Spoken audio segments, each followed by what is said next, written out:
Hey guys, it's Adele here with you from Roll Credits. I've got a really cool guest joining me today all the way from Canada. He is an artist, an illustrator, he's a comic book creator and character designer, and he's also a bit of a Game of Thrones superfan, which I think is really cool. It is Andrew Sebastian Kwan. Hi, thanks for having me.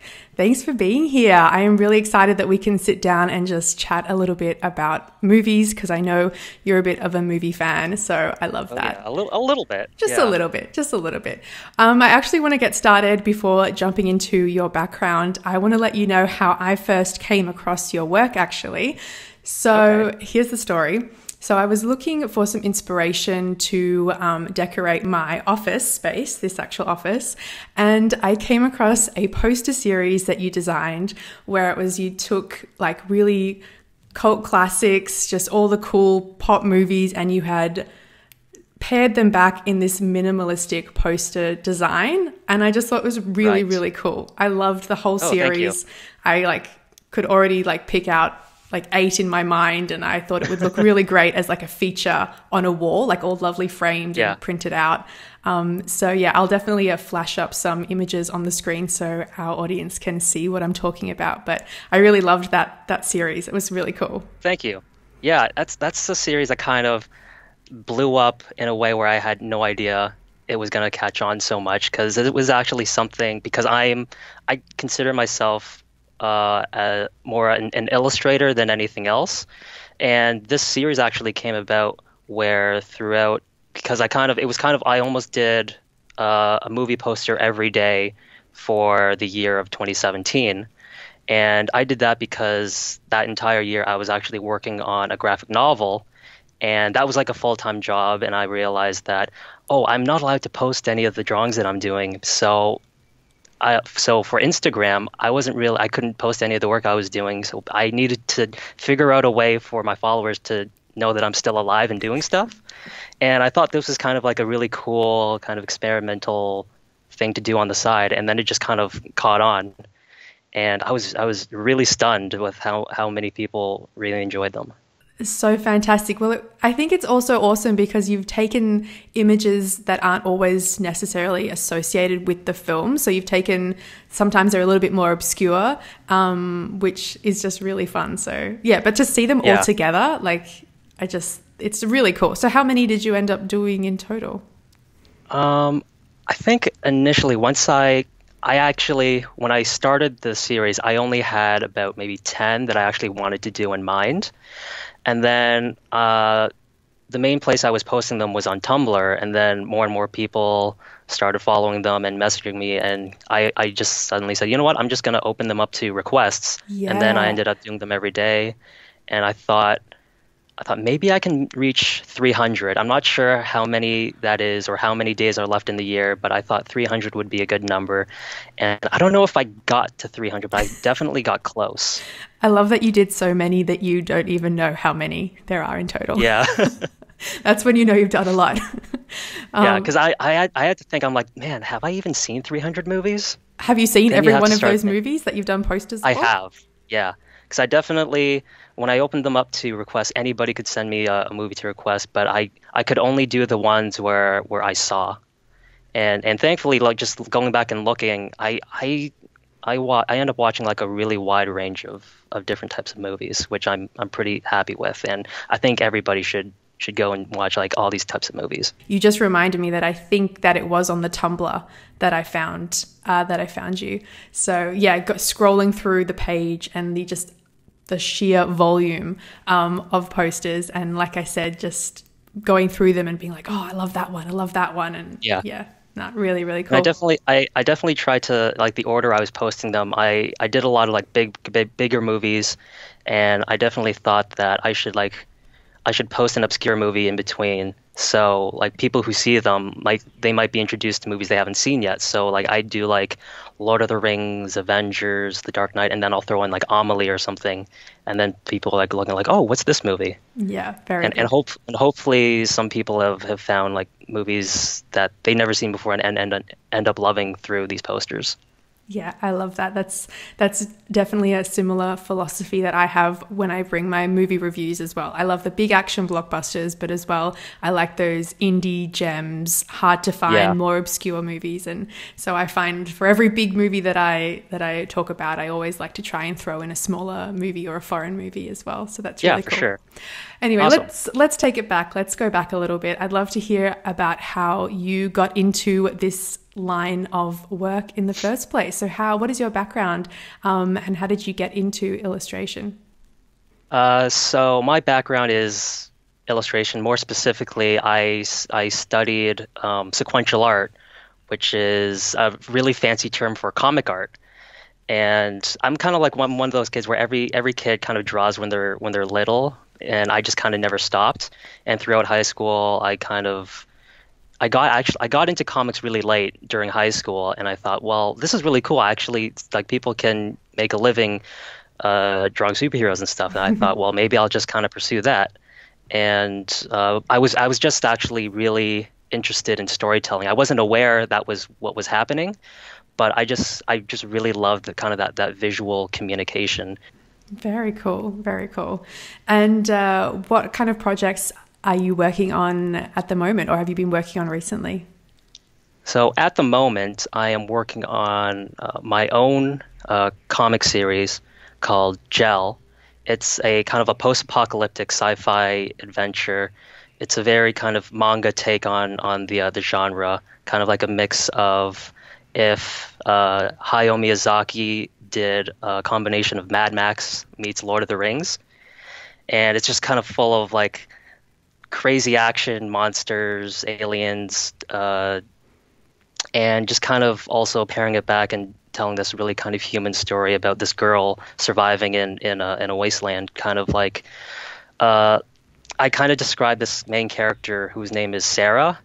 Kind of like if Ray was combined with Mad Max, kind of like the shoot first, ask questions never type of person. Very cool. And it's available online, and is it also in stores as well? Yep, it's available online. You can actually read it for free on a website called Tapas, TAPAS.io. And I update every week. New chapters go up every Wednesday. So it goes up for free first, and then I collect them in print editions, which I usually distribute through my online store or Kickstarter. Cool. I will make sure to leave links so everyone can go and check that out. Awesome. Awesome. So now you're also a Game of Thrones fan. You've done some cool artwork. Especially, I would love to talk about the illustrated book that you did called The Winds of Winter, which is a Game of Thrones. How would you put that? I would say it's a book inspired by Game of Thrones. It kind of came about, whereas that there's actually two versions. So this actually came about for a class in my college called Children's Illustration, where essentially the entire semester we had to write and illustrate a children's book. And I was just kind of racking my brain on what to do, because I thought, oh my God, I've never really written anything for children or all ages. And I think at the time Game of Thrones was airing, and I just thought, well, I just had like the title Winds of Winter stuck in my mind, and then just sitting on the subway to a class, I just kind of started thinking about these rhymes, and I wrote the story on a train to school, and then I forget which season of Game of Thrones where the coolest 10-year-old girl was introduced, Lyanna Mormont, and I thought this girl is so awesome. And I think it was just by coincidence I was going through old files, and I saw the original files for my book, and I thought, you know what? If I redrew this book starring Lyanna Mormont, that would be like a really perfect fit. So that's what I did, and I guess the rest is history. Yeah, yeah. Well, it's a beautiful illustrated book. Yeah, you've brought two worlds together that do not belong together: children Yeah, and Game of Thrones. yeah. So you've done And the I guess undoable. that being said, for all you listeners, it's not it's not a book where it's just so kind of like shock and awe and like really gory, but in like a cutesy sort of way. But it's a very genuine kind of poem and fairy tale. I kind of imagined it like I wrote the poem thinking like, oh, this is something that parents, like characters in the world of Westeros, would kind of like tell their kids at night, kind of like this rhyme called "The Winds of Winter." I'd love to talk. Let's get a little bit more back into movies. Now, what is the movie that stands out in your mind as one of the key films that made you fall in love with movies, maybe when you were a little bit younger? Oh, I don't know if I could say when I was younger because I guess movies were just on in the background like my entire life, and I really never kind of paid any like real attention. They were just always like this thing that was there. And I really didn't, I never started really paying attention to movies until later in life, like in like my teen years. And I think it was probably The Dark Knight, that kind of, because I was always into like the kind of like the comic books and Batman and stuff. And I guess growing up, we had like the very campy Joel Schumacher Batmans and some like the X-Men movies and the Spider-Man movies. And some of those were really great, some of those not so great. So they kind of like, they really never impacted me that much. And it wasn't until The Dark Knight where it was kind of like so undeniably great and different than anything that came before it. I thought, well, what's going on here? Why exactly is it different, and why does it stand out? And why do I find myself returning to that movie and over and over and over again?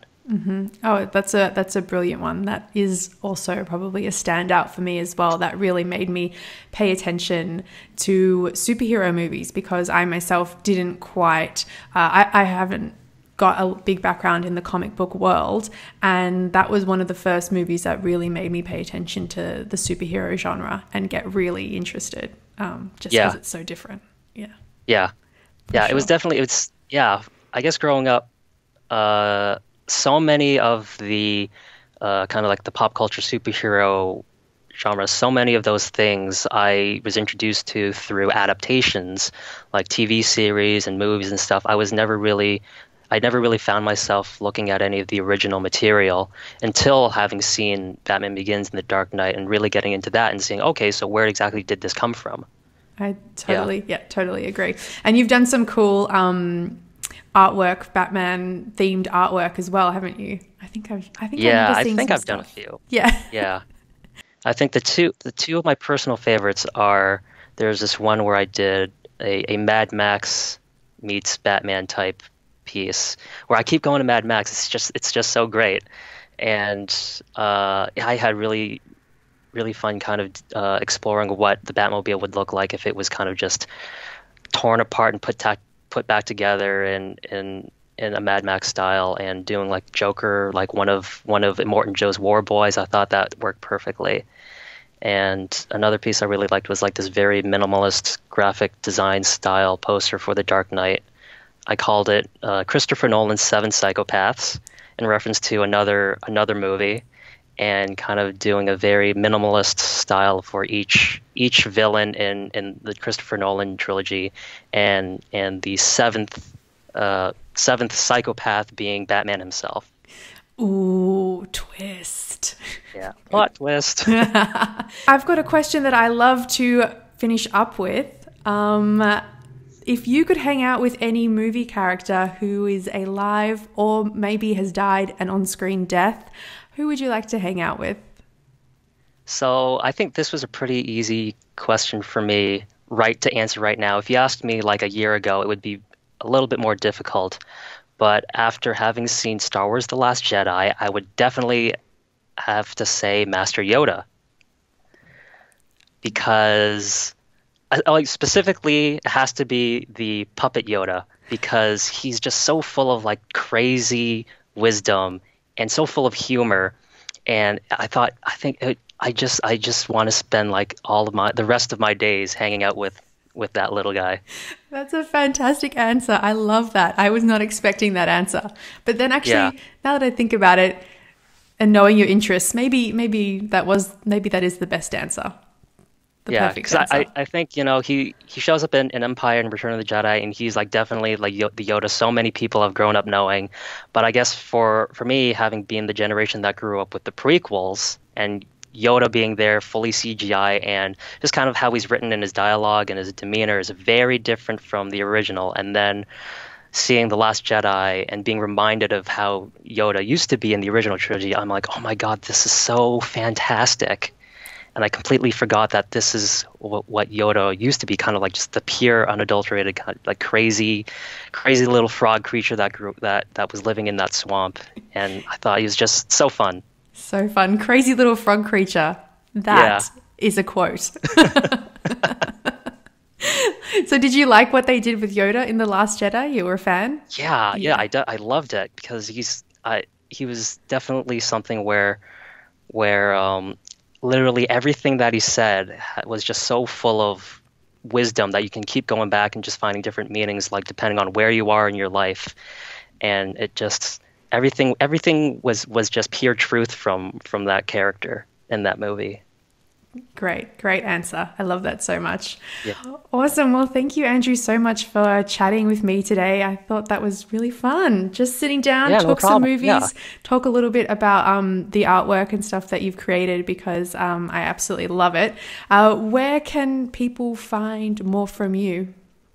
So people can find me at my Instagram, where I post pretty much every day. You can find me at the.andrewkwan. And it's pretty much the place where you can find me and chat. I'm always procrastinating, just checking my Instagram where I should be doing work. Well, and how long until the next installment of Gel is out, Volume 4? Volume 4, I think it might be sometime in August, September, because I do release them 3 at a time on Kickstarter. So whenever it comes up, it'll be Volume 3 or Volume 4, 5, 6, and then 7, 8, 9. So I'm going to release them in 3 parts. Yeah. Great. So Volumes 1, 2, and 3 is available now for those that are interested. Now, yep. Yes. Okay, great. I will make sure to get those links and leave everything on screen and down below so people can go and find you and support your work. Awesome. Thank you. Thank you to everyone for tuning in to another episode of Roll Credits Interviews. It's been a blast having you. As always, you can stay updated over on the YouTube channel by subscribing or head over to rollcredits.net and I will see you over there. Okay, bye.